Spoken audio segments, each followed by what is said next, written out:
بسم اللہ الرحمن الرحیم۔ ہم نبی کریم صلی اللہ علیہ وسلم کے ساتھ مقام نحل میں تھے تو آپ نے نماز خوف پڑھائی اور ابو ہریرہ رضی اللہ عنہ نے بیان کیا کہ میں نے نبی کریم صلی اللہ علیہ وسلم کے ساتھ نماز خوف غزوہ نجد میں پڑھی تھی۔ یہ یاد رہے کہ حضرت ابو ہریرہ رضی اللہ عنہ حضور اکرم صلی اللہ علیہ وسلم کی خدمت میں سب سے پہلے غزوہ خیبر کے موقع پر حاضر ہوئے تھے۔ میں مسجد میں داخل ہوا تو حضرت ابو سعید خدری رضی اللہ عنہ اندر موجود تھے۔ میں ان کے پاس بیٹھ گیا اور ازل کے متعلق ان سے سوال کیا۔ انہوں نے بیان کیا کہ ہم رسول اللہ صلی اللہ علیہ وسلم کے ساتھ غزوہ بنی المصطلق کے لیے نکلے۔ اس غزوہ میں ہمیں کچھ عرب کے قیدی ملے جن میں عورتیں بھی تھیں۔ پھر اس سفر میں ہمیں عورتوں کی خواہش ہوئی اور بے عورت رہنا ہم پر مشکل ہو گیا۔ دوسری طرف ہم عزل کرنا چاہتے تھے اس خوف سے کہ بچہ نہ پیدا ہو۔ ہمارا ارادہ یہی تھا کہ عزل کر لیں، لیکن پھر ہم نے سوچا کہ رسول اللہ صلی اللہ علیہ وسلم موجود ہیں، آپ سے پوچھے بغیر عزل کرنا مناسب نہ ہوگا۔ چنانچہ ہم نے آپ سے اس کے متعلق پوچھا تو آپ نے فرمایا کہ اگر تم عزل نہ کرو پھر بھی کوئی حرج نہیں، کیونکہ قیامت تک جو جان پیدا ہونے والی ہے وہ ضرور پیدا ہو کر رہے گی۔ میں نے نبی کریم صلی اللہ علیہ وسلم کو غزوہ نمار میں دیکھا کہ نفل نماز آپ اپنی سواری پر مشرق کی طرف منہ کیے ہوئے پڑھ رہے تھے۔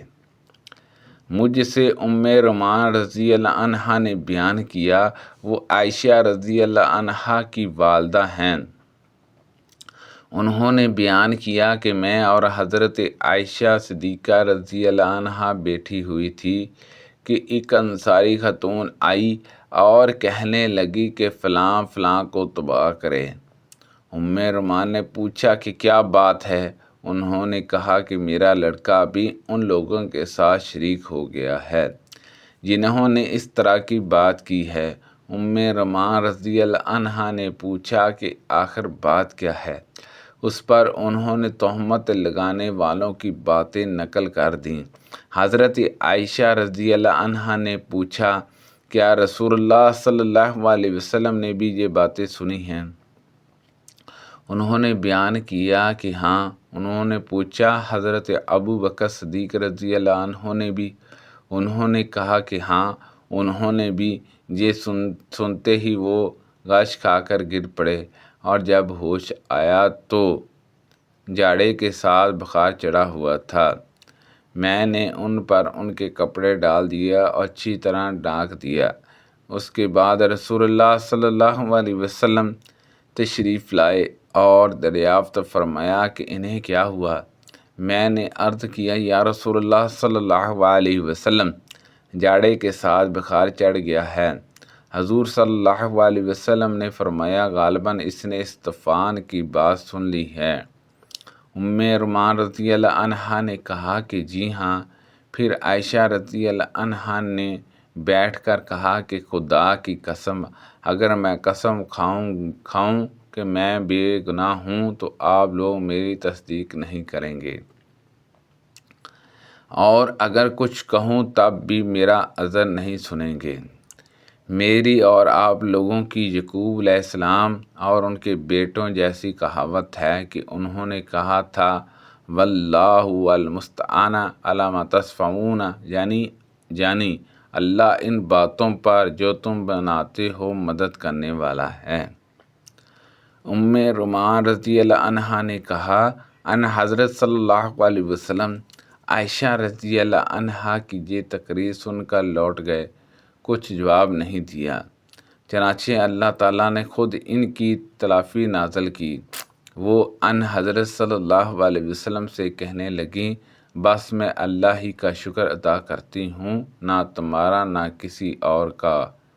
میں عائشہ رضی اللہ عنہا کے سامنے حسان بن ثابت رضی اللہ عنہ کو برا کہنے لگا تو انہوں نے کہا کہ انہیں برا نہ کہو، کیونکہ وہ رسول اللہ صلی اللہ علیہ وسلم کی طرف سے کفار کو جواب دیتے تھے۔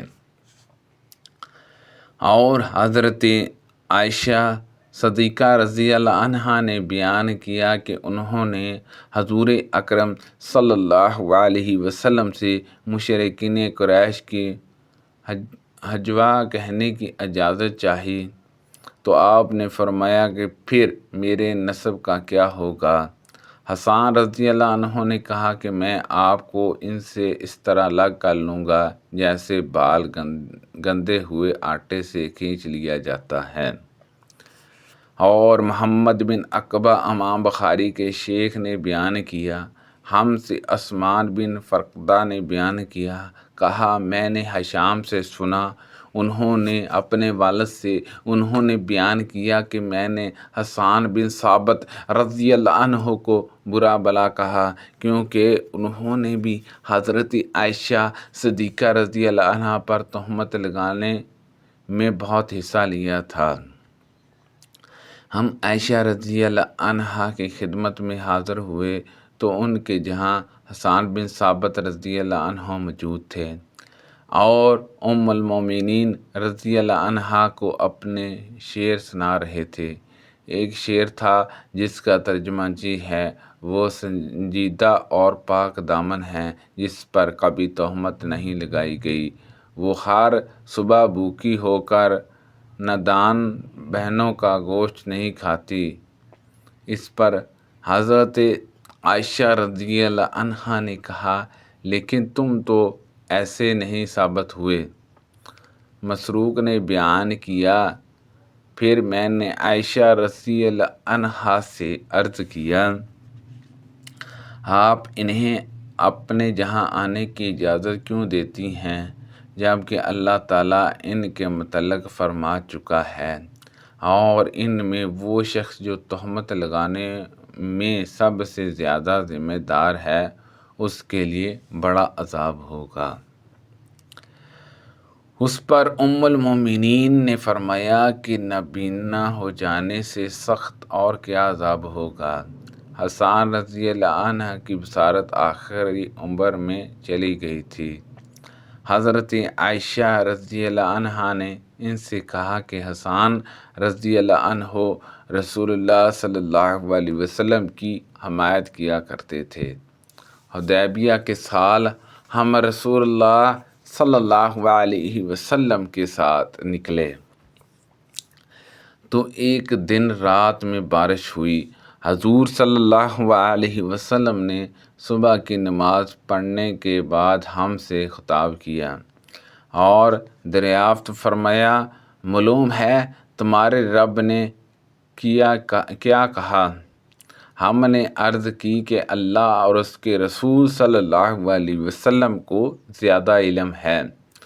آپ نے فرمایا کہ اللہ تعالیٰ فرماتا ہے، صبح ہوئی تو میرے کچھ بندوں نے اس حالت میں صبح کی کہ ان کا ایمان مجھ پر تھا، اور کچھ نے اس حالت میں صبح کی کہ وہ میرا انکار کیے ہوئے تھے۔